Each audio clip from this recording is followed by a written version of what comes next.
오늘 말씀은 열왕기하 23장 21절에서 30절입니다.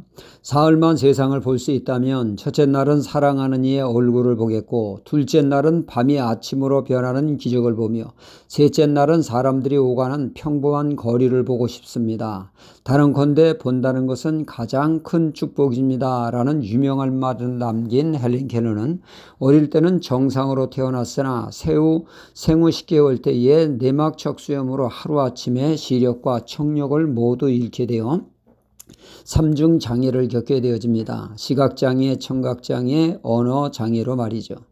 6살 될 무렵 유명한 안과에 갔으나 이미 시신경이 손상되어 실명된 상태라 치유가 불가능하다는 것이었죠. 대신 교육을 충분히 시켜서 헬렌의 상태를 약간이나마 개선시킬 수 있다는 말에 부모는 퍼킨스 맹인학교의 가정교사를 의뢰하게 됩니다.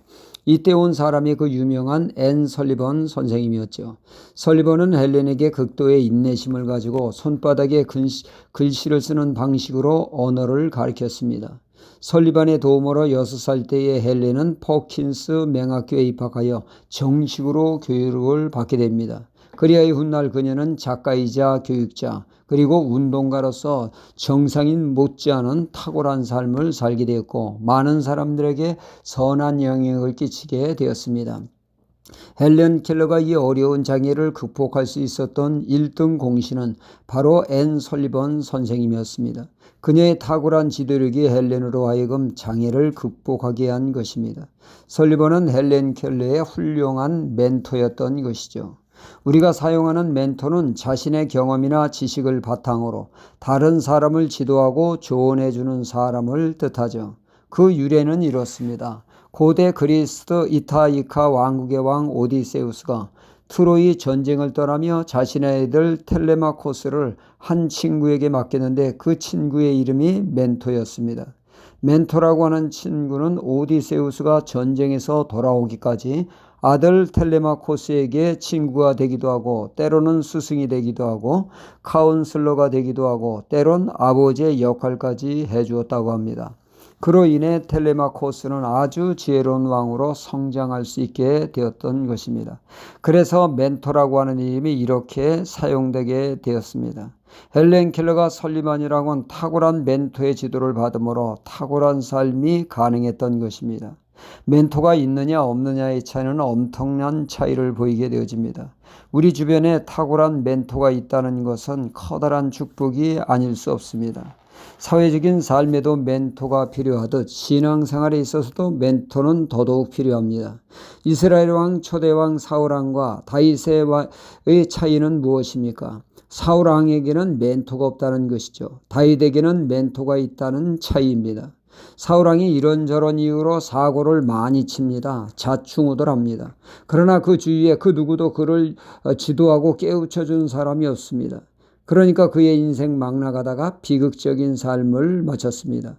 하지만 다윗에게는 늘 멘토가 있었죠. 그가 심각한 죄를 짓고 깨닫지 못할 때 나단 선지자가 그의 멘토가 되어 그의 죄를 깨우쳐줘 바른 길로 나아갈 수 있도록 인도하지 않습니까? 다윗에게는 영적인 멘토가 있었다는 것이 그의 경건한 삶에 큰 유익이 되었던 것입니다. 유다 왕 중에 하나님을 경외하는 신실한 왕으로 꼽는 인물 중에 히스기야 왕이 있고 오늘 말씀에 요시야 왕이 있습니다. 히스기야에게는 영적인 든든한 멘토 이사야 선지자가 있었죠. 이에 비해 요시야 왕에게는 안타깝게도 멘토가 없음이 아쉬운 대목으로 자리 잡고 있습니다.